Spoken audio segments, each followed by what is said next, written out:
We are live to YouTube, Twitter, and the whole world. We are excited and honored. Joining us, Smash Mouth Sports, is Jared Haibon. I hope I said that right, Jared. Did I say that right? Yeah, you did. Good enough. There we go. It's good enough, close enough, right? So we appreciate you coming on. I've got to introduce you. You've been on all of Cam's favorite shows, from what Cam is telling me: The Bachelorette, Bachelors in Paradise 2 and 3, and maybe 4 or 5 or 6. All of the shows. I'm not going to throw Cam under the bus, Cam. It's okay. I know you claimed earlier, said, don't tell anybody that I watch these shows. Now, I haven't seen any of these shows, but from Jared, when I hear you're a big sports fan, but you're a pretty big deal in all these shows. Is that right? Is that what I'm hearing? Oh, I appreciate that. I don't know if I'm a big deal, but thank you. Your words, not mine. No, it was great, man. Honestly, like, if you would have told me, I was on the show in 2015. So if you would have told me in 2014 that I would have ultimately met my wife on a show called Bachelor in Paradise, I would have said you were outside your mind. But I got lucky. A friend of mine signed me up at a bar in Cranston. I ended up getting casted and, did pretty well in The Bachelorette. I had a great lead. And then I met my wife on Bachelor in Paradise, and we ended up becoming friends actually first. And then we ended up dating off the show, but then we had a chance to go get engaged back on the show. It's a very long and convoluted story, but it was fun, man. It's crazy. And I'm a diehard Boston sports fan. That's how I know Cam and Taunton from 98.5. I listen to Bertrand and Zoe, Felger and Maz. I also listen to WEI. So I'm just it's cool coming on here and talking to Cam, and it's cool, man. Like, all the sports talk radio in Boston, it's like a little bit of a family. I know that's weird to say, but it is. It is. Yeah, we've had Felger and Maz on, Greg Bedard, all of the guys on at 98.5. So let's kind of roll up our sleeves. We're going to get into it. You guys have gone back and forth on Twitter. I know Cam, some of the guys Cam brings on that they got into very civil debates. Some were heated, some were hostile. So hopefully we got some fans coming in right here. So, I think Cam and I, every time you tweet something, Cam, I agree with you. Yeah, it's very civil. It's very civil. Wow, that's great. That's great. We're on the same team. We're both Patriots fans, but we're both Team Brady as well. So let's get into it. We are on the right side of history. Absolutely. There we go. Now let's get into the right side of history. Let's jump right into it. Mac Jones, the sensation rookie, first-round pick, or Cam Newton, or Jared Stidham. What is your preference, and what do you think is realistically going to happen for this year? First, or you want me? Jared, you can go first. All right, listen. I'm hoping Mac Jones starts. The problem is, if I'm being honest, like the sports fan in me thinks it's not best for Mac Jones to start year one. I very much like a quarterback who learns. I love that Aaron Rodgers played 3 years, on the bench until he finally became a starter. I love that we drafted Jimmy Garoppolo so he would start in 4 years. Like, I like developing a guy. But the fact of the matter is, hey, what's up? Oh, Anne Marie, what's going on? She's a big Bachelor fan. Thank you for joining us tonight. Okay. Hello, Anne Marie. How are you?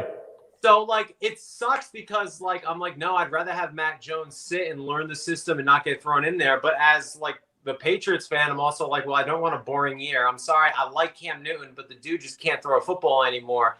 And Jared Stidham, I'm over Stidham. I'm done with the Stidham train. I don't want to hear about Jared Stidham anymore. Wow. Brian Hoyer because, come on. I got to go through that. I went through it last year with, hey, maybe Stidham can be something. And then he plays and he blows. And it's okay, never mind. He's just not going to be that good. He's a 4th-round draft pick. We've overrated the guy. And then they re-signed Brian Hoyer. And I know he's a coach player, but, get me. Again, I can't believe we're going through this again. We have They brought them all back.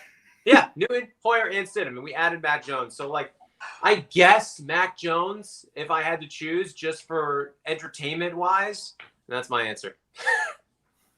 Now, Cam, before you give me your take, because Cam was hardcore selling me a year ago about the Golden Cup pictures, and he's in the King's crown, and all these things that you told me Jared Stidham was going to be the next Tom Brady. Was that what you were saying? No, I didn't go that far. Nobody's Tom Brady. Oh, come on now, Cam. Nobody's Tom Brady. No, nobody's Tom Brady. But I did fall for it. There was a media campaign coming out of Foxborough that Stidham was the guy, and I fell for it. I fell for it hook, line, and sinker. For the purposes of this discussion, you were giving him roses. You were giving Jared Stidham roses galore. Let's be real about it. Hey, I was right there with Cam. I was giving Stidham roses too. Last year at this time, I was thinking that Stidham had a chance to beat out Newton in training camp, and he could maybe I even bought into the idea. Maybe they brought in Cam so it would rise up Stidham's competition level, and then he could beat him out in camp. And obviously, that was all a ruse.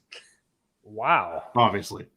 Now I'm hearing. Now I even heard a rumor the other day, and you guys are in it. I'm in Tampa. If you don't know, I'm in Tampa. Okay, South Tampa here. My guy Tom. You guys had Tom Brady. Now he came to us. But today I was at the Center Club in Tampa, and I got to see the trophy, take pictures with the trophy. So it's not dinged. It's in perfect condition. So there's no need to worry about that. I know everybody's worried about that. You guys had him for 20 years.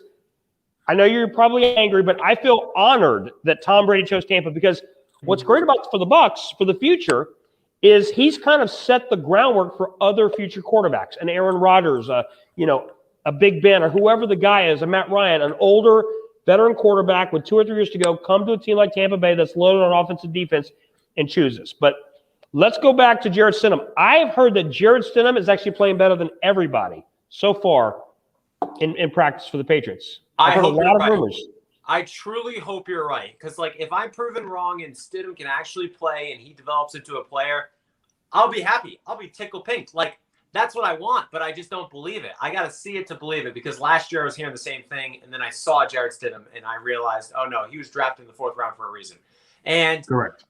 Of course, I hope Cam bounces back. I want the Patriots to be good. Last year, it was great seeing Brady, win the Super Bowl, and it was so much fun going through the playoffs and rooting for him.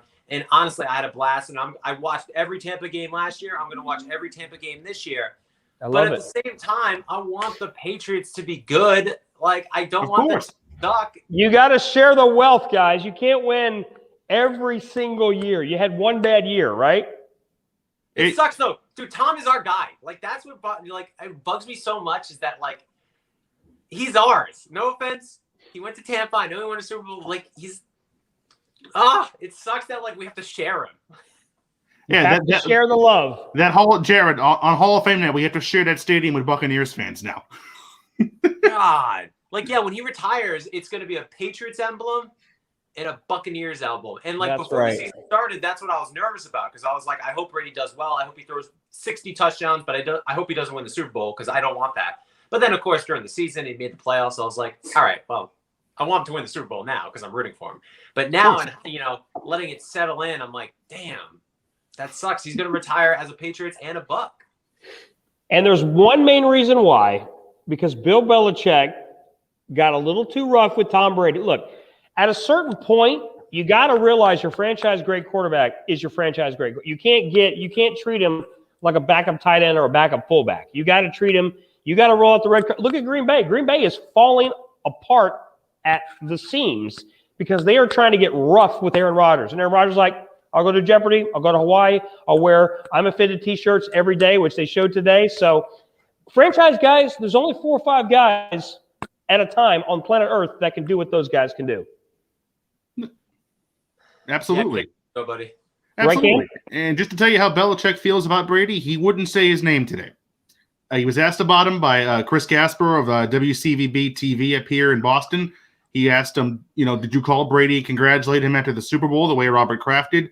And Belichick wouldn't even say his name, which is the sign that you are dead to him because that's the way he treated Wes Welker at the end. That means Tom Brady is dead to Bill Belichick. And to bounce off Cam's point, it bothers Belichick so much because that is the first time anybody has asked Belichick about Brady. That's the first time he's ever gotten a question about Brady. And it was a softball question. All it was, hey, did you congratulate Brady? And he got so pissed off and he was like, oh, I appreciate the question. And it's did you expect not to be asked about the guy that you let go after 20 years who went on to win the Super Bowl and you went 7-9? Bill, I'm sorry. You're the greatest coach. I don't want anybody else coaching the Patriots, but you deserve a little heat for that. If, for example, if Robert Kraft pushed Belichick out the door and Brady stayed and we went 7-9 and Belichick went on to win the Super Bowl with the Giants, then of course Robert Kraft was going to get heat for that. At some point, how do you not get asked the question? So throughout all the interviews that Belichick has done over the past couple of months, it's been stated to reporters, hey, don't ask about Brady. And finally, we got one question in there today. So this is the first time he's been asked about Brady? First time. He wasn't asked about him during the draft. I thought you guys had some hard-hitting journalists in New England. No. The first time? No. No. Wow. Absolutely not. No, it's crazy, man. Felger calls them the Patriots cartel. They being the Patriots beat writers. Yeah. But I agree, that's man. crazy. To like not have one question about Brady because It wasn't even a beat writer. It was a guy who came in for this one press conference, Chris Gasper. He's not a beat writer. He was a notorious Brady over Belichick guy the entire tenure. So he's always giving Belichick a hard time. Yeah. Now I will say this, Jared. Let me ask you this. I respect Bill Belichick. He's one of the greatest coaches of all time, no doubt about it. But we talked about this 2 weeks ago with the other guy. I think your other guy's name was Jared, wasn't he? Yeah, Jared Smith. Jared? Yep. And we got into it, and I'm like, look, you can say Belichick is the greatest, and he is the greatest. However, just look at what Tom Brady did with the Bucs, getting Leonard Fournette, getting Gronk, getting Antonio Brown. Those are Brady moves. Those are Brady having guys join his team, his system. So I'm just saying these last 8 or 9 years, we went over the guys, and who did we come up with from the drafting the last 8 or 9 years? We drafted, Joe Tooney. Joe Tooney, a guard, and then who was your other guy? Chase Winovich? Chase Winovich and Kyle Duggar, yeah. Those are not exactly murderers row 10-time Pro Bowlers. Let's be real about it. Duggar might be good, but he's a safety. Yeah. Okay, I mean, we're talking about might be goods. I'm just saying that when Brady, the people are underestimating the GM Brady effect. Guys, 100%. Just take a look at Gronk. Gronk coming back was huge for the Bucs. Oh, I totally agree. There is a factor that people want to go play for Tom, and of course, don't get me wrong. Like obviously, the Patriots, if they pay for the players, they'll come. That obviously we saw that this year. Yeah. Like if you pay for Hunter Henry, he'll come. If you pay for Jonnu Smith, he'll come. If you pay Nelson Aguilar $23 million, which is insane, he's been dropping passes all camp. Yeah, you got Nelson Aguilar. Who was the other receiver that you Kendrick Bourne. I got to be honest. I've never heard of Kendrick Bourne before this. I mean, I know more about the Bourne supremacy movies, Jason Bourne, than I do Kendrick Bourne. I'm just saying. So you've got a lot of guys, and the risk. This is a big risk for Bill Belichick because it's out there. It's the you guys spent $200 million, and the hard part is your two best guys are tight ends. Tight ends get injured a lot, regardless. They've already both been banged up in camp. Yeah, have they really? Hamstring. That's not hamstring. Good. And Hunter Henry was fine, but he rolled his ankle, but he didn't miss any practice. But he did hurt his ankle. Oh, I agree. This is the biggest gamble Bill Belichick has ever taken, and it really is going to be a testament. Because listen, if the Patriots again are teetering 500 and miss the playoffs second year in a row, I mean, great. We have Mac Jones, but like Belichick's on the hot seat. He is. Yeah, I don't think he's going to be fired, but it's going to be the question will be presented. And there's people talking about Tampa 11 or 12 games. They have to with the payroll and the first round draft pick. They have to because and the one thing I want to say about Hunter Henry, he is great. He's a phenomenal tight end, but he is injury prone. Well, no matter what you think about him, he is injury prone. So they better do everything they can to keep those tight ends healthy because if one of those guys or both those guys get banged up, your receivers are still not a murderer's row of receivers. And they're trying to say the reporters have been trying to say in camp like, "Oh, N'Keal Harry looks good. I'll believe it when I see it." I'll believe it when I see it. I don't believe anything anymore. I don't. N'Keal Harry, I'm sorry, I'm over him. Sony Michel, don't even get me started on that guy. But I will say it's comical about Brady. It's like, how do you not laugh? He's the quarterback. He's the coach, which Bruce Arians admitted numerous times. Like, oh, yeah, sometimes I just let Tom coach and then I just do whatever I want. He's the GM. He brought in Antonio Brown, Leonard Fournette, Rob Gronkowski. It's like this, like it's a joke almost. It truly is a joke. And he wins the Super Bowl and he wins his 7th. Like, how is this possible? Yeah, you nailed it. And I'll say one other thing. The other thing people underestimate is Brady always takes a pay cut. That helps the team. That's not, people don't focus on that. That helps bad drafting. I'm sorry, Belichick has done a poor job these last 7 or 8 years as the grand poobah, the general manager, the super leader. He's done a poor. So we'll see what he does because he spent $200 million of Kraft's money. We will see how that goes. So Jared, we appreciate you giving us the time. Any final thoughts on projects you're working on or the Patriots or what projects are you working on coming up?